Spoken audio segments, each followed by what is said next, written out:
Welcome to the Common Man's Take on Sports. This is a podcast where we're going to talk about different sports topics.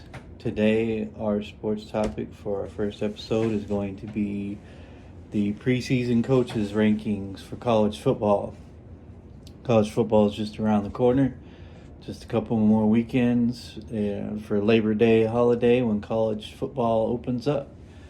So, let's go ahead and dive in, Quentin.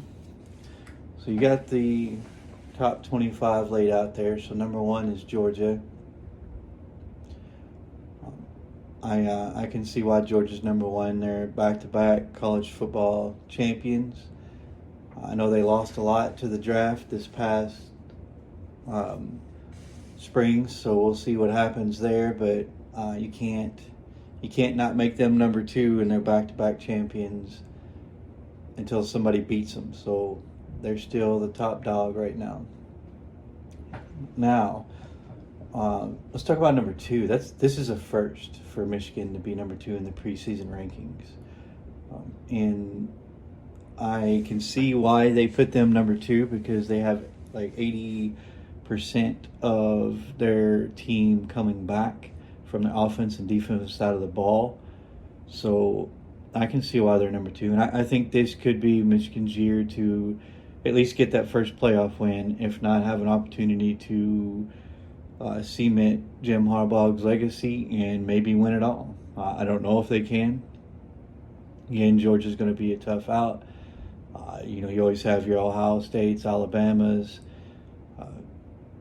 Clemson's out there looming, large, so it'll be tough. But I think number 2 is a good ranking for them. I think that they should be ranked number 2. They were 13-1 last year, so I think they're deserving in that ranking. Number 3 is Alabama. Alabama is always good. They've had a couple down years, but the interesting thing about Alabama, a down year is 11-2, right? Most teams, a down year is either a losing record or 8-5, whatever. So I think Alabama is going to be back up at the top. I think number 3 is a good ranking for them. I don't think that's bad at all. Number 4 was Ohio State. They're always in the conversation for the playoff. They got one of the best, probably the best wide receiver coming back in college football, and Marvin Harrison Jr. And I know they have a bunch of 5-star wide receivers ready to step up for whatever they lost in the draft. So I think the biggest question for them is, can they fix that defense, and are they going to continue their trend with top quarterbacks? If they do, then they're absolutely going to be in the conversation. But just based off of Ohio State giving Georgia such a hard time in their playoff game last year, I think Ohio State deserves to be number 4. I'm not going to argue that. So let's just stop right there for a second and let me get your thoughts, Quentin. What do you think about that top 4 of Georgia, Michigan, Alabama, and Ohio State? And do you think that they should be maybe rearranged? Do you think it's okay the way it is? What are your thoughts? I think it's okay the way it is. I agree with them putting Georgia number 1, back-to-back champs. Michigan number 2. I also agree with that. And Alabama number 3. That is good too. And Ohio State number 4. Yeah. I don't think they need to rearrange everything. I think everything's perfect for the top 4 right here. And I agree with you. Your reasons for these top 4 teams. I think everything's fine. These top 4 teams. All right, so let's move on to 5 through 10. So number 5, you got LSU. I actually think that's a good ranking for them because they did beat Alabama last year. They showed that they're going to continue their good play under Brian Kelly. I think Brian Kelly did a good job with them last year, and they have some players coming back also. They always have good defense down there in the Bayou and LSU. So I think Brian Kelly's going to keep them competitive, and I think they're going to have I think that game in November between Alabama and LSU is going to be another tough one. I think it's going to come down to last play again. I don't think there's going to be any more easy games between those two. I think that rivalry has, just like the Ohio State-Michigan rivalry, that Alabama-LSU rivalry has came back, and I think it's going to be pretty tough in the SEC West next year. So the first one that I don't necessarily agree with is USC at number 6. For one of my reasons why I don't agree with that is because, yes, they have a great offense. Lincoln Riley's been known for his offenses ever since he was at Oklahoma. Obviously, they can score with anybody in the country. The problem with USC is their defense. They were ranked 94th in the country last year on defense. And I don't know if they're going to fix that enough to be in that conversation and being number 6. I think that USC should be further down that list, just because I just don't think that. I don't know, everybody's saying, oh, they got a shot at the college football playoff this year because Caleb Williams is coming back, which he's definitely a superstar. I watched him play last year. He's definitely capable of making some incredible plays. But if you can't get a stop, it's going to be tough to win a game. You're not going to outscore everybody. And, Utah showed that against them twice, right? Yeah. Utah beat them by holding them in one game. They beat them by 1 point. And then in the Pac-12 championship, they just completely dismantled USC with that defense that they had. So I think that, Michigan, Alabama, Georgia, Ohio State, even LSU, all those guys, even the next team on that list, Penn State, and then Clemson on that list, number 9, like all those guys have good defenses. And at the end of the day, I just don't think that a high-powered offense without a good defense is going to beat any of those teams or even be eligible for the playoffs. So that's the first one that I don't agree with. I think USC is ranked too high.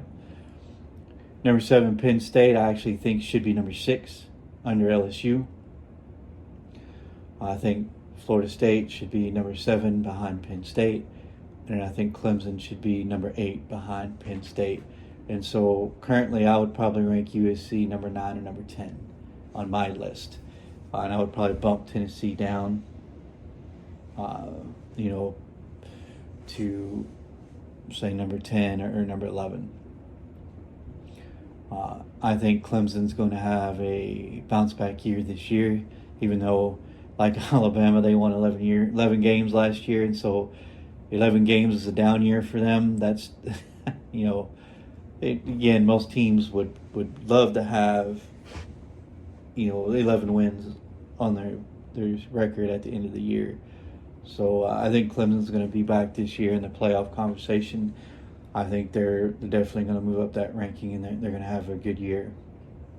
What do you think, 5 through 10? What's your take on that?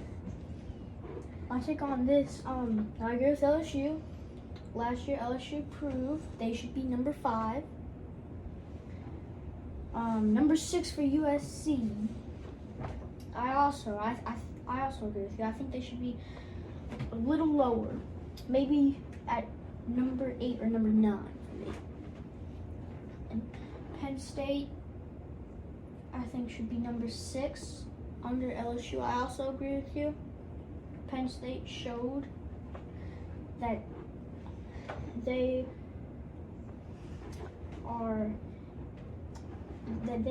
a good team. I mean, if you look at their schedule, the only 2 games they lost last year, I'm pretty sure, were to Michigan and Ohio State and the Big Ten. That is true.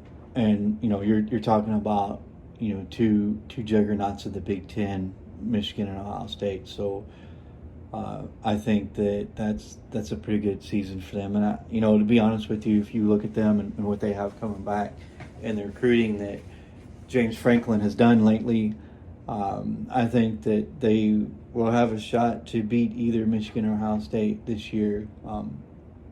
Do I think they will? I don't know, but I think they'll have. They James Franklin's put them in a spot where they'll have an opportunity to, especially hiring the new defense coordinator. Manny Diaz. I think he's done okay with their defense. I mean, they'll have a puncher's chance to win either one of those games. So that's why I think Penn State should be ranked a little bit higher at number 6. But sorry, go ahead. Okay, yeah, I hear what you said there. Their recruiting is good. That does put them in a spot where they could beat even Michigan or Ohio State. And then Florida State for number 8, higher than Clemson. I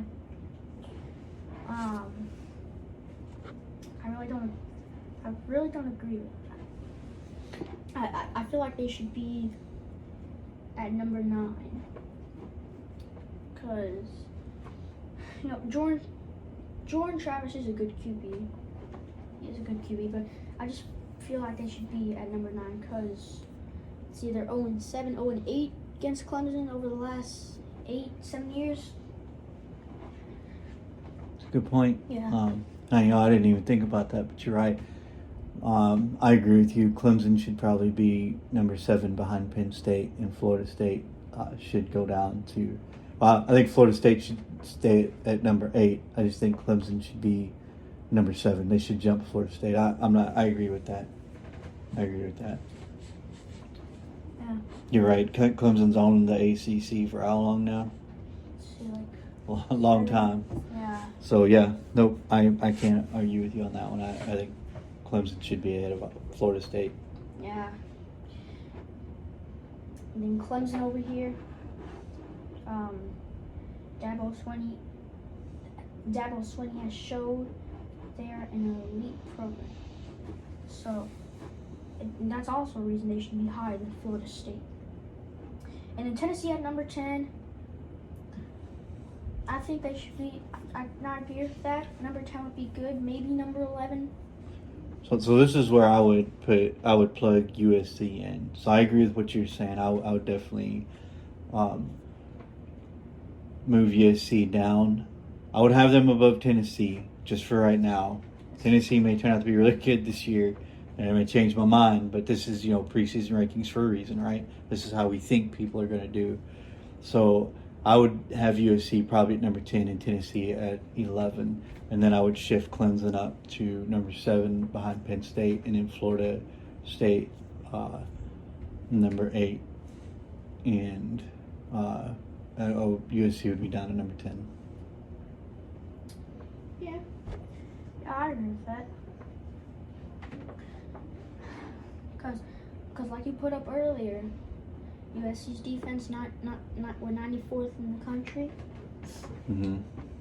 I think they should be number 10 or 9. Okay. So now we get to 11 through 20. So Tennessee would be number 11 team. Washington would be number 12. So here's my thing with Texas. Everybody keeps saying Texas is back, but I've yet to see Texas be back. I'm not even sure if they've won more than 8 games in the last few years. I would actually have to go back and look. I know they didn't last year. So for me, Texas is going to drop way down. I'm probably going to have them in my 20 to 25 range. So we're going to move Texas out of there. I would have Notre Dame shift up. I would have them just underneath Washington.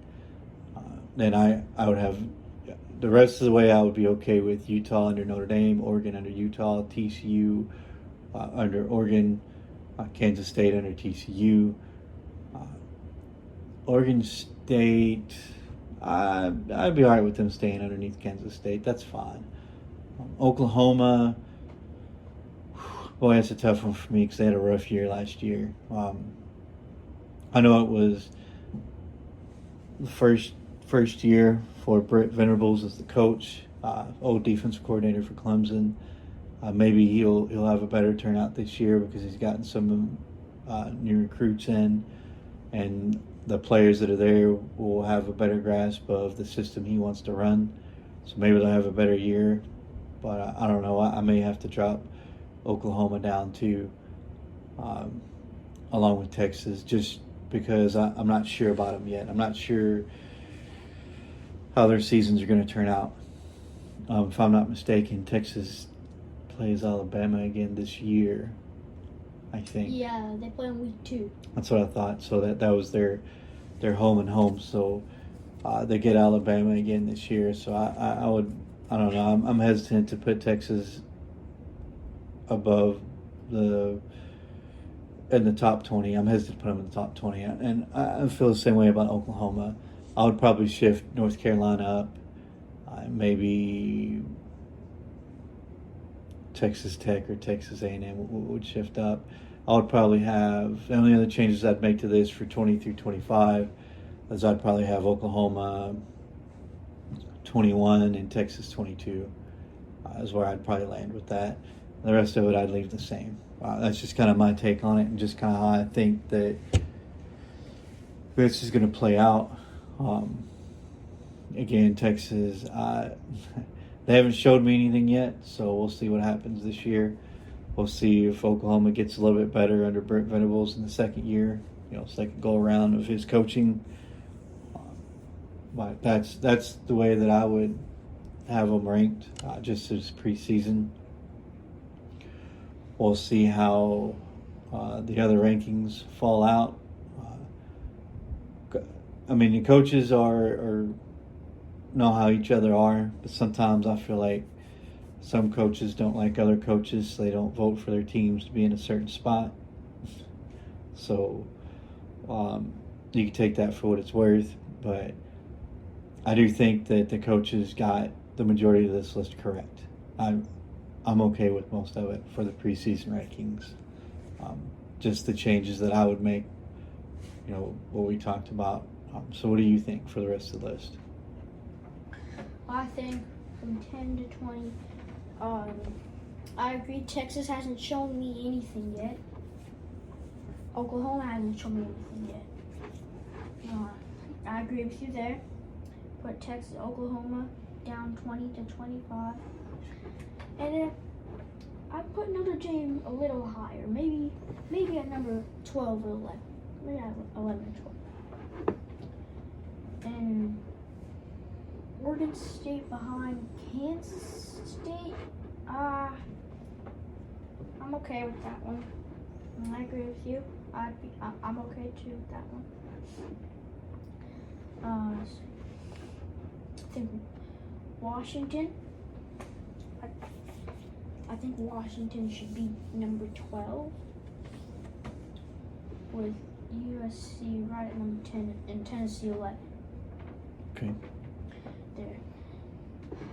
Let's see. Utah at 14. I agree with that. Gotta agree with that one. And Oregon at number 15.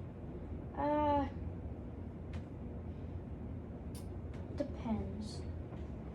I guess I put them maybe at number 13. Okay. And TCU at number 16. Yeah. They lost their top wide receiver to the draft and their QB to the draft. So Actually, I think the QB transferred. I think Max Duggan transferred out. I don't think I'd have to look, but I think he transferred. I know he got drafted by didn't he get drafted by the Chargers? I don't know, maybe. We'll have to look. I know they had one of their quarterbacks transferred. I thought it was Duggan, Max Duggan, the kid who was in the Heisman race. I thought he transferred out of the program. No, but we'll see. We'll check that later and get. No, I know he got drafted.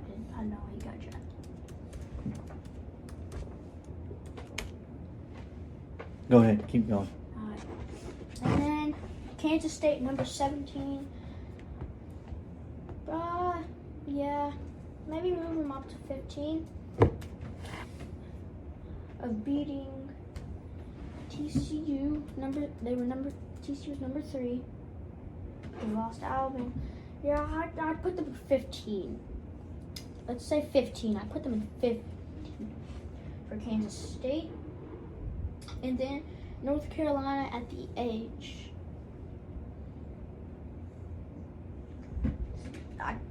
I'd put North Carolina maybe at 19.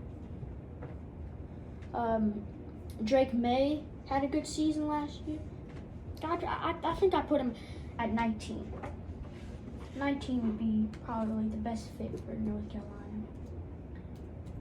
Let's see. Then, I think that's all for me. You're right. He did get drafted by the Chargers. My mistake.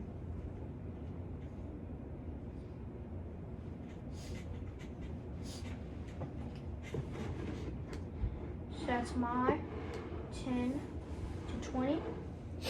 Now we're moving on to 20 to 25. Okay. My 20 to 25 are going to be now Wisconsin 20 at ranked 21. Mm-hmm. No, I agree with that. 21 would be the best fit for Wisconsin. But Ole Miss at 22, I think I'd put Ole Miss a little higher at 16. Ole Miss had an okay season last year. They almost made the SEC championship. They had an okay season last year. I'd move them up at 16. And Tulane, I'd move Tulane up at maybe. I'd move them up at 22. I think 22 would be okay. Texas Tech 20 at 24. Yep, that's fine. And then Texas A&M at 25. I think that's good as well. So that'd be my top 25. Right, what's yours?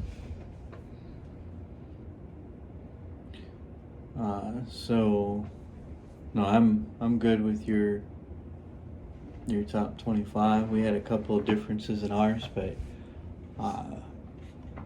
honestly, once you get to probably 15, they're all interchangeable after that because they're all pretty close to the same records. Yeah, Once you get to the lower half of that list. that's true. But no, I'm you can't go wrong with the way that you ranked them either. I agree. But to be honest, normally on most years there are your off years. The top 10 are usually the ones who are in the playoff contentions. And so I think that right now, other than probably Tennessee and USC, I think everybody else in there is in that top 10 is definitely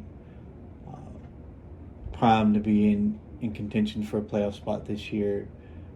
And I think it's going to be a tough season in the Big Ten and the SEC because I think there's going to be a lot of competition, and it's going to be tough to come out of either one of those conferences undefeated.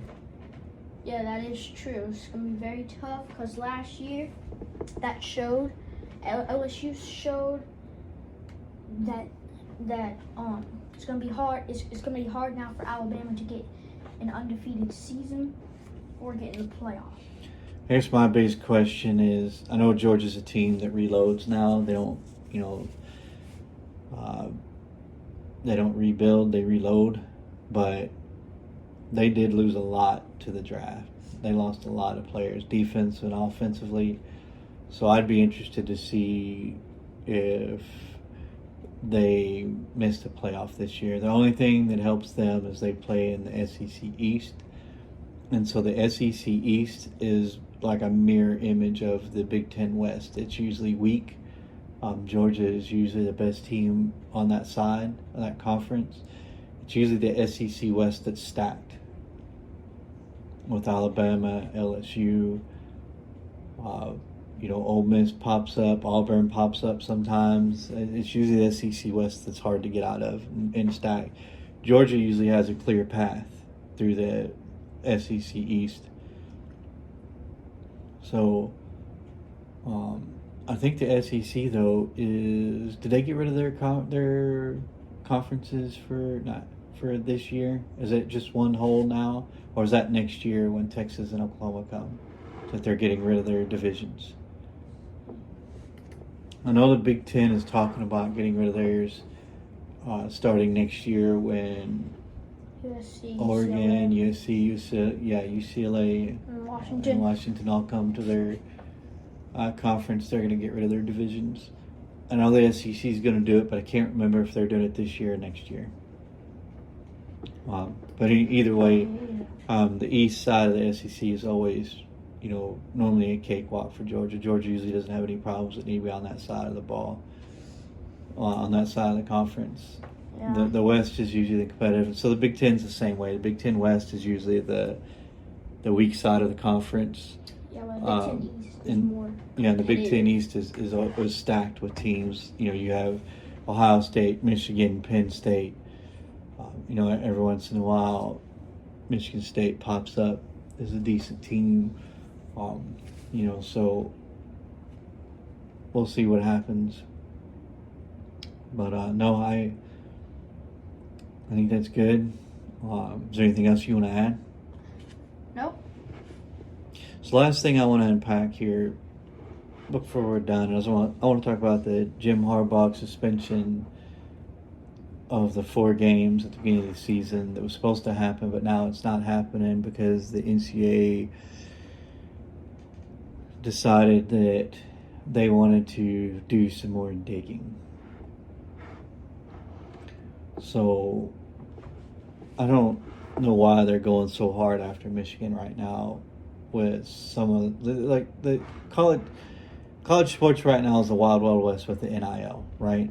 Like kids are signing for these big contracts. Like NCAA has lost control of college sports, and for me, it just seems like they're using Michigan as an example so they can show that they still have some power over college sports. But to be honest with you, I think these realignments that are about to happen in 2024 is one step closer to college sports disassociating themselves from the NCAA and starting their own governing body and not even being part of the NCAA governing body anymore.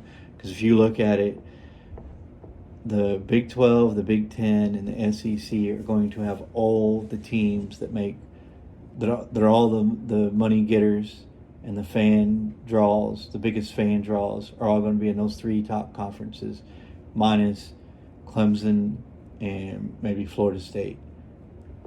Everybody else is going to be in those 3 conferences who bring in all the money for college sports, right? For the bowl games and everything else. Yeah. And so if those 3 conferences wanted to stand against the NCAA and go, you know what, we don't care which punishment you want to levy to one of our teams in the conference, we're not going to listen to you because we have all the money in our conferences, and without us, you don't make any money in NCAA. And so I think that this is just one step closer to college sports disassociating themselves from the NCAA and creating their own governing body. I think this all started with the transfer portal, continued with the NIL, and now it's continuing with the realignment of these conferences and creating these super conferences with all these teams that are the big draws and make the big money. I think that they're working on,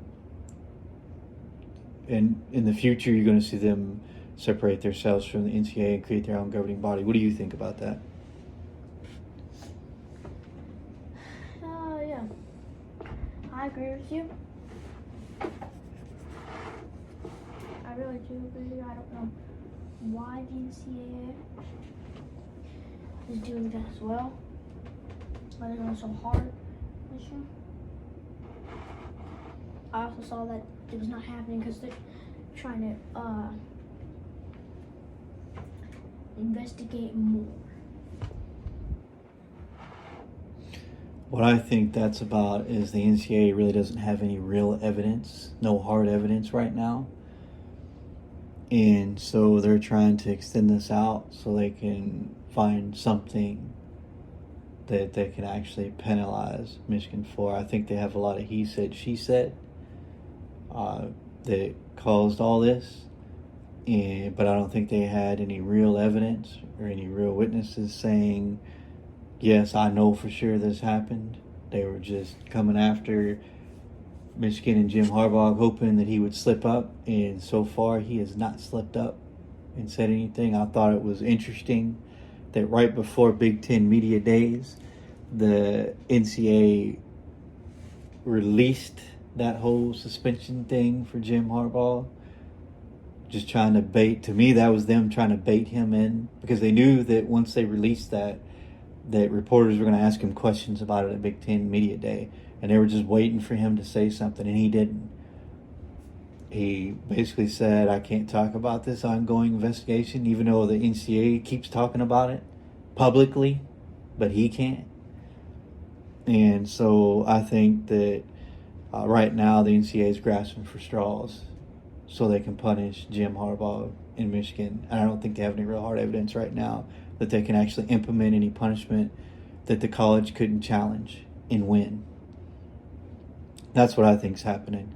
I think they're trying to find some actual real evidence so they can levy some sort of penalty against Michigan, because I don't think they have any. And I think that's what this is about. They don't have any real evidence. That's just my take on it. What do you think? Well, I agree with you. That's pretty much how everything pretty much happened. That is pretty much how everything pretty much happened. What you were talking about. I agree. They're trying to find some hard evidence, but they don't have any yet. They're trying to find some. And I agree with you. They released it. When they released it, not to mention the head of the NCAA investigation committee is a graduate from the University of Alabama. Interesting fact there also, but we'll just pack that away for another day. That's all we have for today's episode. I hope that you guys enjoyed listening, and I hope that you subscribe and listen to more of our podcasts in the future. Thank you, and we'll see you next time.